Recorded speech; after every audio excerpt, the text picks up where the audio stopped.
விஜய், காவேரி அதுக்கப்புறமா வந்து எல்லாருமே வந்து வீட்ல இருக்கும்போது கரெக்ட்டா அங்க வராங்க.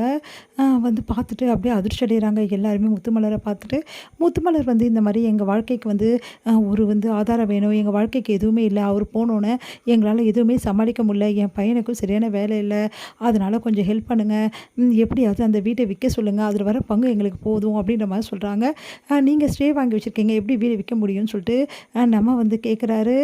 நம்ம விஜய். அதுக்கு வந்து இல்லங்க நாங்க ஸ்டே வாபஸ் வாங்கிக்கிறோம். அவங்க வீட வித்துட்டு பங்கு தர சொல்லுங்கன்றாங்க. அத கேட்டுட்டு எல்லாரும் இது அவங்க இஷ்டங்க. நீங்க எதுவா இருந்தாலும் வந்து காவேரியோட அம்மா சாரதா கிட்ட தான் பேசணும். எங்க கிட்டலாம் பேசி எந்த பிரயோஜனமும் இல்லன்னு சொல்லிட்டு தாத்தா வந்து வார்ன் பண்றாரு. அடுத்து வந்து எல்லார்கிட்டயுமே வந்து கேட்குறாங்க. கொஞ்சம் ப்ளீஸ் எங்களுக்காக உதவி செய்யுங்க அப்படின்னு சொல்லிட்டு முத்துமலர் வந்து கேட்குறாங்க. அத பார்த்து வீட்ல எல்லாருமே வந்து செம டென்ஷன் ஆயிடுறாங்க. உடனே பாட்டி வந்து இங்க பாரும்மா, நீ எல்லாம் வந்து இங்கெல்லாம் பேசுறதுக்குலாம் தப்புமா.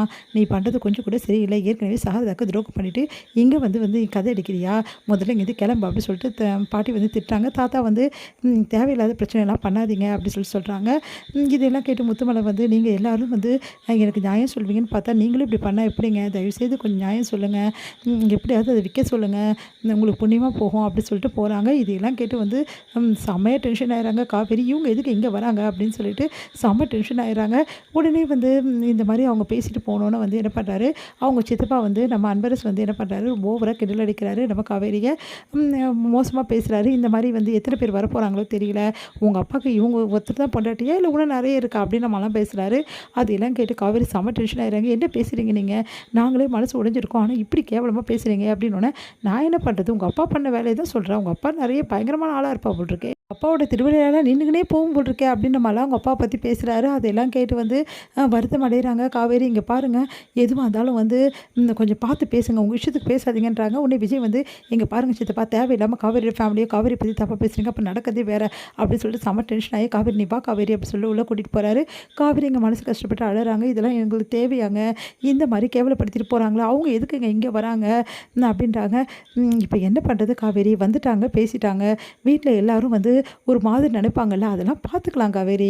அவங்க சொன்னதுல ஒரு விஷயம் மட்டும் உங்ககிட்ட நான் சொல்லணும்னோனே, என்ன விஷயங்க? சட்டப்படி வந்து உங்களுக்கு தான் எல்லா உரிமை. நான் இல்லன்னு சொல்லல. அவங்க 2வது ஒய்ஃப்ன்றதால அவங்களுக்கு எந்த உரிமையும் இல்லாம இருக்கலாம். ஆனா அவங்க பசங்களுக்கு உரிமை இருக்கு காவேரி அப்படின்னோனே அதிர்ச்சி அடையறாங்க. நீங்க என்னங்க சொல்றீங்க? ஆமா காவேரி, சட்டம் என்ன சொல்லுதுன்னா, உங்க அப்பாவோட பசங்க எல்லாருக்குமே ஈக்குவல் ரைட்ஸ் இருக்குன்னு தான் சொல்லுது. இப்போ நீங்க எப்படி அவங்களுக்கு பசங்களோ, அதே மாரி அந்த 2 பசங்களும் அவரோட பசங்க தான் அப்படின்னு பொறுத்தவரைக்கும் அவங்க அப்பா சம்பாரிச்ச சொத்துன்றதால இது வந்து கண்டிப்பா ரைட்ஸ் இருக்குன்னு தான் வருதுன்னு நெனைக்கிறேன். ஏன்னா அப்படிதான் வக்கீலும் சொல்றாரு. நீங்க என்னங்க சொல்றீங்க? அது எப்படி சாத்தியம்? ஏன் அங்க அப்பாவோடது அந்த வீடு எங்களுக்கு தாங்க சொந்தம். அது கடன் எவ்வளோ இருந்தது தெரியுமா? அப்போ அந்த கடன்ல பங்கு எடுத்துப்பாங்களாமா அவங்க? இப்ப காவேரி கடன்லாம் முன்னாடி இருந்தது ஓகே. ஆனா இப்போ அவங்க கிட்ட நம்ம அதெல்லாம் பேச முடியாதுல்ல.